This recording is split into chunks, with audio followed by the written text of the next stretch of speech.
Ô Jésus, viens disposer,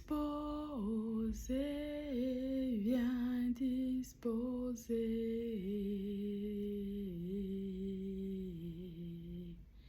disposer, viens disposer. Shalom, j'espère que vous allez bien, que ce message vous trouve dans la paix et la joie de notre Seigneur Jésus. Joyeuse fête de l'Ascension à toutes les personnes qui la célèbrent. Nous amorçons notre marche vers la Pentecôte. Je dirais nous amorçons même le dernier virage dans la marche vers la Pentecôte.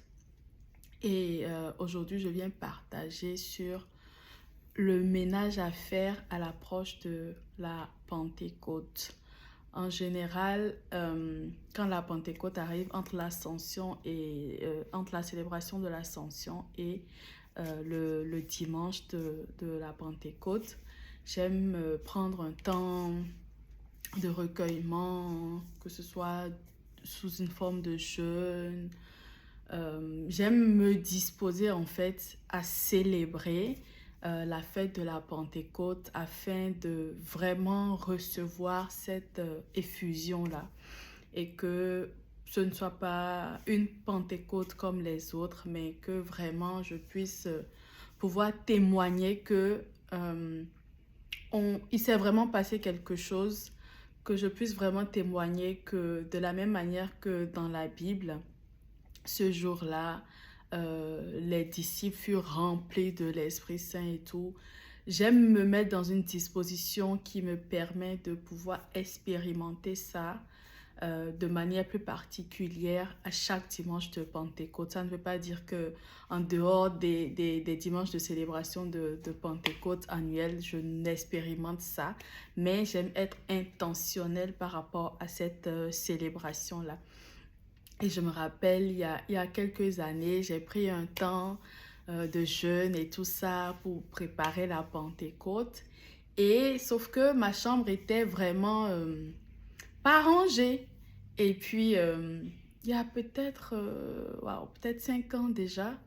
Ouais, au moins 5 ans déjà. Au moins 5 ans déjà parce que j'étais encore en France à l'époque. Et puis, c'était ma chambre d'étudiante et tout. Et puis, bon, voilà quoi, je me préparais pour la Pentecôte et tout. Et puis, 2 jours avant, donc le vendredi avant le dimanche, le Seigneur me disait, mais tu prépares ton intérieur, tu te disposes et tout à la célébration de la Pentecôte. Tu penses que je vais venir te remplir dans ce dans ce désordre-là? Ben non. Autant que tu prépares ton intérieur, il faut également préparer l'environnement extérieur autour de toi. Tu nettoies, tu rends tout propre, tout bien disposé, bien à sa place. Comme ça, quand je te remplis, je prends du plaisir à être dans la chambre avec toi.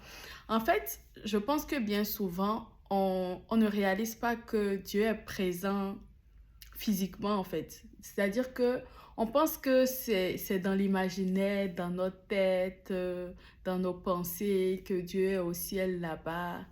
Mais en fait, Dieu est beaucoup plus présent physiquement qu'on ne le pense, sincèrement. Euh, Parfois, faites l'exercice quand vous mettez votre table, prévoyez un couvert pour Dieu. Prévoyez un couvert pour Dieu à table. Vous verrez. Vous verrez que ça va être différent en fait. Dieu est vraiment présent parce que, bon, je ne sais pas pour vous, mais moi quand je veux manger, je bénis le repas, j'invite Dieu à partager ce repas avec moi et tout. Mais voilà, like, il y a des fois où mon invitation implique que bah, on partage ensemble ce qu'il y a dans mon assiette. Mais il y a des fois où je prévois un couvert. Alors, je vais pas forcément mettre de la nourriture dans ce couvert forcément, mais je veux juste être intentionnel et acknowledge, et c'est-à-dire être intentionnel et réaliser que Dieu est vraiment présent avec moi autour de cette table-là, en fait. Comme le Christ était tout le temps avec ses disciples où il partageait le repas avec eux. En fait, faire ça, pour moi, ça me, ça m'aide à matérialiser la présence de Dieu autour de ce repas. Voilà. Et aujourd'hui, ce que je voudrais partager, c'est le ménage de nos pensées. Le ménage de nos pensées. Je connais des personnes qui le disent ouvertement, qu'elles ont du mal à avoir des pensées positives. C'est-à-dire que quand il y a une situation et qu'elles y pensent, forcément, elles pensent au côté négatif de la situation. Elles n'arrivent vraiment pas à se projeter dans le positif. Ou bien quelqu'un, un de leurs proches va venir leur annoncer que ah, je participe à tel examen et tout. Le premier réflexe, ça va être oh, je pense pas que tu vas l'avoir. Pourquoi? Parce que ce sont des personnes qui se sont quelque part auto-condamnées en mode bon. Rien de bon ne peut sortir de moi, rien de bon ne peut être autour de moi et tout. Donc, cette pensée-là fait que ces personnes propagent la même façon de penser ou projettent ça sur leurs proches et les personnes qui font objet de leur affection. Et c'est très nuisible.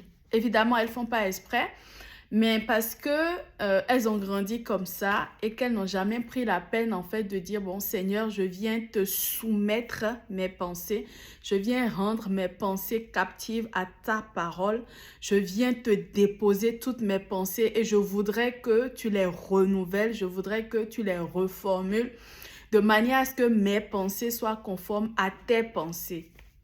Et pour la préparation de cette Pentecôte, c'est l'exercice que je voudrais nous inviter à faire le ménage dans nos pensées et voir en fait quand on est au calme, quand on est tranquille, si les pensées qui passent par nos têtes sont des pensées de Dieu ou les pensées de l'ennemi. Il y a deux camps hein, dans tous les cas. Voir si le premier réflexe qu'on a, c'est beaucoup plus la tendance à la mauvaise pensée que la tendance à une bonne pensée. Je connais des gens qui tellement ont de bonnes pensées, tellement ne soupçonnent pas le mal, que même quand tu viens leur dire que quelqu'un t'a fait du mal, ils ont du mal à y croire en fait, parce que c'est des gens qui ne, dans leur cerveau là, ou dans leur tête, ou dans leur esprit, ou dans leur âme, ou whatever, ils ont vraiment du mal à penser mal. Donc, l'idée même de savoir que quelqu'un s'est assis dans un coin et a pensé à une stratégie de nuisance pour faire du mal à autrui, c'est quelque chose que eux, ils n'arrivent pas à concevoir. Alors, le piège avec ça, c'est que bien souvent, en fait, ça devient un peu de la naïveté spirituelle parce que tu peux avoir de bonnes pensées, mais tu n'as pas le contrôle sur les pensées des autres. Donc, ce n'est pas parce que toi, tu as de bonnes pensées que toutes les personnes qui t'entourent ont forcément de bonnes pensées. Et quand tu restes dans ce schéma-là de j'ai de bonnes pensées, je veux croire que tout le monde a de bonnes pensées, ce qui est complètement irréaliste, au final, tu te fais avoir. Au final, il va quand même t'arriver de choses pas très catholiques parce que des personnes autour de toi ont comploté contre toi et parce que tu n'as pas eu le discernement qu'il faut pour avoir l'attitude correcte vis-à-vis de ces personnes-là. En fait, donc en toute chose, encore une fois, comme je le dis à chaque fois, prions pour avoir le discernement des esprits. Tu peux avoir de très bonnes pensées et être entouré des gens qui veulent ta pète, qui veulent te nuire et tout ça. Et il faut en être conscient en fait et se dire c'est la vie. Tout le monde n'a pas forcément de bonnes pensées, ce qui est dommage, mais c'est ce qui est. Donc, toujours demander à Dieu la grâce du discernement des esprits et se dire, surtout encore, si tu es quelqu'un qui n'a que de bonnes pensées, ça veut dire qu'il y a cette innocence-là qui est en toi et les autres qui voient ça peuvent vouloir prendre avantage de ça. Donc, c'est vraiment tout le temps demander à Dieu la grâce du discernement des esprits et savoir avec qui on s'entoure, savoir, ok, bah, le Christ même l'a dit, hein, je vous envoie comme des agneaux au milieu des loups. Il n'y a rien de nouveau sous le soleil, j'ai envie de dire. Les loups existent, ça ne date pas d'aujourd'hui. Donc, tu as un agneau, tu as la douceur qui va avec. demande à Dieu la grâce de tout le temps t'aider à identifier les loups qui sont autour de toi. Je reviens sur le point qui est le ménage de nos pensées. La Bible dit dans Philippiens 4, verset 8, et je lis, « Enfin, frères, tout ce qui a de vrai, de noble, de juste, de pur, d'aimable, d'honorable, tout ce qu'il peut y avoir de bon dans la vertu et la louange humaine, voilà ce qui doit vous préoccuper. » Il y a d'autres versions qui disent, voilà ce qui doit faire l'objet de vos pensées. Donc, l'exercice que je nous invite à faire, c'est prendre le temps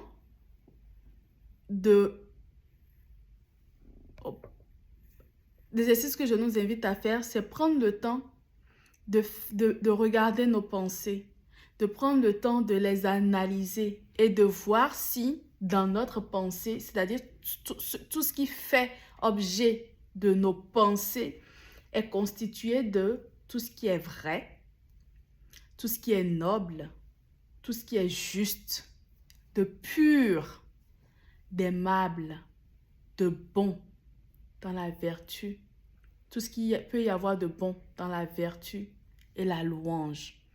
Donc, Philippiens 4, verset 8, je nous invite à mettre des tirets, et puis à analyser nos pensées et à voir si nos pensées sont conformes à ces indicateurs-là. Si on réalise qu'il y a des pensées qui sont moins bonnes ou moins pures, soumettons toutes ces pensées à Dieu.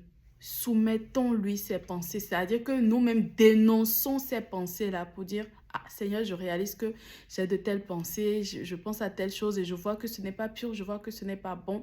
Seigneur, je rejette ça, je renonce, je te l'offre en fait, tiens, enlève, débarrasse-moi de ça. Vraiment, je nous invite à faire cet exercice en prélude à la célébration de la Pentecôte, dimanche de la semaine prochaine. Et je prie que Dieu nous accorde la grâce de pouvoir trouver le temps, malgré nos quotidiens super busy, super chargés, que Dieu nous accorde la grâce de pouvoir trouver le temps de faire cet exercice dans sa présence, lui soumettre nos pensées, analyser nos pensées au regard de ces indicateurs-là pour voir où nous en sommes et là où nous avons besoin d'aide qui viennent vraiment au secours de nos insuffisances, qui viennent au secours de nos faiblesses, qui viennent au secours de nos difficultés, afin que nous puissions faire le ménage, nous puissions faire le tri, jeter ce qu'il y a à jeter, garder ce qu'il y a à garder, nourrir ce qu'il y a à nourrir, faire grandir ce qu'il y a à faire grandir. Et pour que le dimanche de la Pentecôte, nous puissions vraiment être disposés à recevoir l'Esprit de Dieu dans toute sa plénitude, à le laisser nous envahir, à le laisser vraiment faire un avec nous. Et que tout ça soit pour la gloire de Dieu. Amen. Dans le nom de Jésus, nous avons prié. Amen. Bisous. À la prochaine vidéo. Bye bye.